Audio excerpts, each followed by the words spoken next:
how in the gym there are certain lifts you just don't attempt alone? Not because you're not strong enough, but because having someone there gives that feeling of extra support, safety, confidence. A spotter doesn't do the lift for you. And business is no different. For the last 2 episodes, we've been revisiting past conversations, pulling out the patterns in how business owners answered one question that I ask every guest. What is one business strength or habit you wish you'd developed earlier? Part 1 was the mental game. Part 2, systems and structure. This one is about support, community, coaches, teams, people who help you hold the weight when things get heavy. Because doing it alone isn't actually a strength. So let's get into it. I think leaning into accountability. I do really well when I work out, when I have got someone who either I've told them about it, so then I have to get out of bed at 6 a.m. Or I'm alongside. So where, and I don't think I valued what that was, or to ask someone to join me. Often people want that request and they're really happy to join in. I think if I'd leaned into that earlier, and not being too, I think I was really timid early in career as well. But yeah, I am better with other people, and I aim to give back as well. But yeah, I think it's that accountability and connection to bring people on with me. Yeah, and I think often as you're saying that, like, people might want the same thing, but someone has to be the one to initiate it. And it's usually pretty well received because they're like, oh, I could really use that too. I'm so glad you suggested it. So I'm glad you figured it out.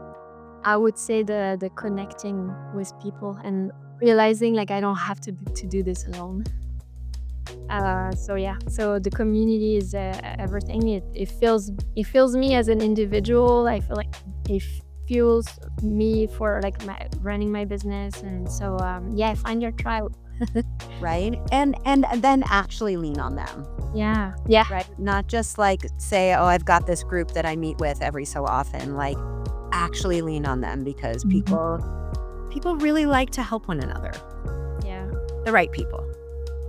Yeah, no, once you find your people, and I think that's something that we need to be less scared of, maybe, is like being open when things are not going so well, and having those people that are here to like give you a little boost is like so important. But you need to also be open to being vulnerable.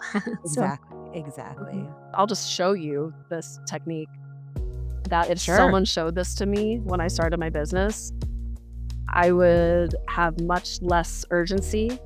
I would have much less stress and a little bit more trust that things are going to work out, things are going to be okay. So let me bring my camera down. So it's using your right hand over your heart, and you can tuck it in your armpit a little bit so it's just nice and secure. And then bringing your... It's a little Mary Catherine Gallagher. Superstar. And then bringing your left arm around and giving yourself a hug. And just seeing what happens. Cozy. Yeah, cozy. Exactly. And just seeing what happens when you're in this. So for instance, with previous networking groups, if I could just sit in my car and put on a song I love, or just be in the quiet and just sit with myself and breathe and just feel myself hugging myself, there's this like, sense of control that comes up. There's like a sense of containment, a sense of like, I got me. I don't think anyone ever talked about spaciousness within your own body and in your own heart. Yeah. When I started my, no coach, no podcast, no book really hit that. Yeah. And that's, it's crucial. It's crucial to just pause. Here's my condensed answer. Okay. I was operating out of a scarcity mindset, and I thought that I couldn't afford the help. And so therefore, to save money, quote unquote, I did it myself. When really, if I would have invested in a team and the systems and processes that would have streamlined my business, we would have grown more quickly and more sustainably. So we're talking a gym. I would be like, pay for that platinum membership and get yourself a dang trainer, and and see how strong you can get in a short amount of time. With a support team. Yeah. Yep.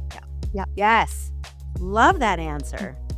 Self-promoting, I think is one that I enjoy putting my head down and doing the work. I joke that my business card just should be like doer of things, right? Like it's always just one where it's like, I'll just do it. And I think a lot of solopreneurs and entrepreneurs, like we have that mentality of like, we're just going to roll up our sleeves and kind of do this stuff. Yep. It took me a minute to be like, okay, I'm going to brag about myself. So I think that's kind of been the latest thing that I'm dealing with is, how to jokingly, not be as humble as I usually am. Right. Because we have to be. And so now I will hold you accountable to bring it up. Yeah. Please, I'll when I'm ready to brag, I'll send you a message. Okay, Absolutely. I would say being tougher with my boundaries, really. Is probably the biggest one. I said yes too many times to too many different things. If I'd been really focused on, guarding my energy and thinking realistically, is this going to move my business forward or is this really just a distraction or a step to the side? Wouldn't have said yes. So yeah, being, I guess, really clear with my boundaries and really clear with the direction I wanted to take my business. Yeah. Those are great. You didn't even have to think about it. Wow. I feel like having that mental break and that mental release, so to speak, reset is so important as an entrepreneur because we always have 5 million things running through our head. We don't get to like clock out ever. So it's not like, oh, I'll leave that to Susie in accounting, or whatever. It's like it's always on you. Yeah. So I think it's so important to be able to shut that off. And I wish I've always worked out, but I wish I had prioritized my working out, my exercise the way I do now many, many years ago. Thank you for being on brand with that answer. I try, but it's true. No, It's so easy because it's true. It's so easy. And without that forced disconnection, you'd just be immersed. There is no disconnection. There is no And I burned disconnection. out for a long time. So that just getting out, forcing myself, I used to just work out, but I work out at home on a bike. Yeah. Not the same as getting into a class where you have to disconnect. You can't look at your phone. Someone's yelling at you for an hour.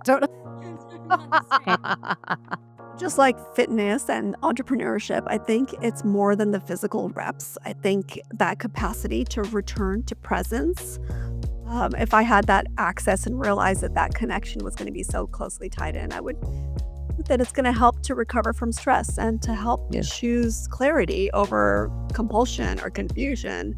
Yeah. And I think that's the building block, the foundation to make everything that you're doing sustainable. Yeah. Agreed. I think slowing down. Recovery. We can't just simply keep pushing because often I thought that I could push through stress without consequences. And that's just not the case. Stress is going to impact your mental health, and not only your mental health, also people around you. It's not just you who's experiencing your mental health, also your loved ones, your colleagues, the people around you. It has such a big impact on your life, and therefore using recovery as a to perform as a performance strategy is so important. Slowing down, focus on getting enough sleep, measuring your life. What makes me happy? Am I doing what makes me happy? And how can I do more of that? And if I'm doing things that are not making me happy, how could I do less of that? Yeah. I love that. I thought that, just focusing on my business and prioritizing that was like the key to getting to the next level, like focusing just on that. And I really can be an all or nothing person, like all or nothing into parenting, all or nothing into ultra marathoning or into my business. And honestly, when I get into that kind of phase where with my blinders on, it's not the best for me or my business. And Yeah. so I've had to kind of learn the hard way of, wow, when I am more balanced, when I'm like tapping into and developing myself personally and, spending time with family and friends, not just my business. Yeah. It just feeling like that full person, then I can show up the way I want to in my business and not feel so attached to every decision and every up and down in it. Then Yeah. I feel like I really have so many things going that I can then withstand that normal up and down that can just happen. So yeah. Yeah. Yes. I love that because it it's as if we need permission from other people to take time away from our business and feel good knowing that it's still going to be there. And in fact, taking time away is only going to help clear your mind or strengthen your, goals or whatever it is. Yeah. I think that's a great one. So thank you for sharing that. Yeah, for sure. So if there's one thing that came through in all of these conversations, it's that support isn't a luxury. It's a requirement. And whether that's asking someone to keep you accountable or finding your people and community or hiring a coach or building a team or simply learning how to support yourself a little bit better. None of it replaces the work, but it makes the work more sustainable. Because you can do it alone for a while, but if you want to keep going and if you want to keep growing and if you actually want to keep enjoying what you do, you're going to need support. Over the last 3 episodes, we've talked about getting out of your head, getting your systems in place, and building the support to sustain it. And if you take nothing else from this series, let it be my motto. Running your business alone doesn't have to be lonely.